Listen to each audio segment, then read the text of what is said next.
Change is our biggest geopolitical threat, with another 5 including it as one of their priorities. Who is the geopolitical threat to the United States? Existential threat is climate change. We have to confront it before it's too late. Climate change. Nuclear proliferation and climate change. China and climate change. What is that first issue for your presidency?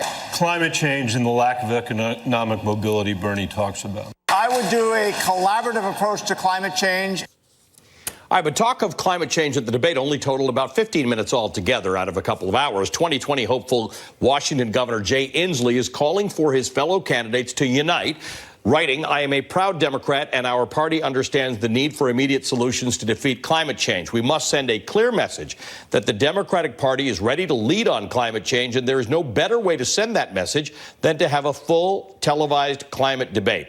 DNC Chair Tom Perez has ruled out the idea of a climate change debate. In response, Our Daily Planet, an independent environmental news service, is teaming up with Georgetown University for a forum on climate change in mid-September. The CEO and founder of Our Daily Planet, Monica Medina, joins me now. Monica, great to see you. Thank you for being with us.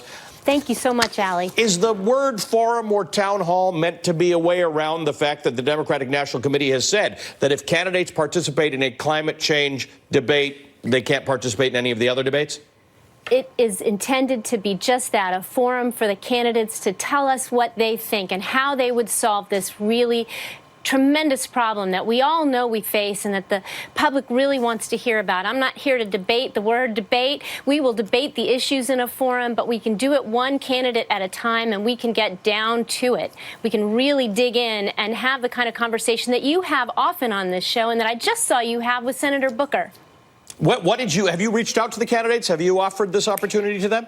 We have, but it was just this morning. We decided late last night when we realized that only 14 minutes out of the 4 hours of debate time had been dedicated to the topic of climate change, that we really needed to step in. We'd been talking about it with the Georgetown folks. We had a plan in place, and we were hoping that maybe it would get more airtime, but it didn't. And so we are here to say, candidates, come talk to us. We have students involved. We think that's really important to get young people involved in the conversation. And I have to tell you, the support we've gotten from students and young people already has been overwhelming. We've gotten lots of messages with them saying we were losing hope. This is an issue that's so important to us, and we were feeling like we were frozen out of the conversation so far. So we're here to provide an outlet for that and to get students and young people across the country involved and make sure that they can hear what the candidates are going to do, because there's a risk to their future, but there's also a tremendous upside, and that's what they want to know is, can we confront this challenge, and how will it help us in the future, not just how will we avert disaster? So here's the issue. We were talking about health care a lot, and there is some space between the candidates on how to deal with health care. There's actually, I think, less space between the candidates on how they would deal with climate change. Obviously, Jay Inslee has a robust plan. The AOC plan is robust. The Cory Booker has a robust plan. Are they going to debate much if they were debating each other? I think they are. There are some clear dividing lines. And I would say, for example, Senator Harris had a good night on some things, but on other things, she just really didn't step up to the plate. Last night, she got a direct question on climate change, and she diverted to the topic of North Korea. We really need to hear from someone like her about what her plans are. There were sharp divisions among the candidates on things like a carbon fee. That's a really important question, and it's one that, deserves a lot more conversation than what we got last night. Some candidates never even got a chance to talk about what they are behind, what they want to do, other than to say things like, I'll rejoin Paris, or I support the Green New Deal, which is, is just a framework. So let's talk about that. What is it? Obviously, at Our Daily Planet, you have views and positions on this. That's why I talk to you about these things. What does success look like for a candidate who you invite to this forum? Are they meant to come along to what you believe the right solution is, or do you want it to be an open forum where people can question them and they can discuss amongst each other? open forum. In fact, we've invited all the candidates, not just the Democratic candidates, to come and talk about this issue because we think it's really important. There are differences.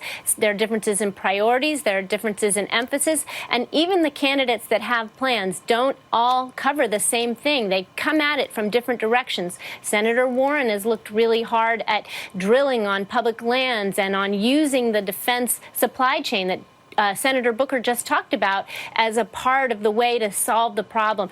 Governor Inslee really led with energy and clean energy and renewable energy as sort of the wedge, the way forward. But there's a lot we don't know from a lot of the candidates, and it's really important to talk about these issues because they're kind of new to the public debate. As you and I have talked about before, these are issues that the public doesn't really even understand very well yet because they haven't been discussed. I mean, they got almost no time in 2016, and before that, none at all. So it's time to have an extended conversation, and then I think in future debates, the candidates will be able to really talk about their differences in a much more clear and focused way. Yeah, I think that's what happens. Certainly with me, every time we discuss it, it gives you more to think about and new frameworks in which to think about climate change. Monica, thank you for doing it. Monica Medina is the founder and CEO of Our Daily Planet. Today marks the 50th anniversary of the Stonewall Uprising, which turned a New York City underground gay bar into a cultural landmark that sparked the early stages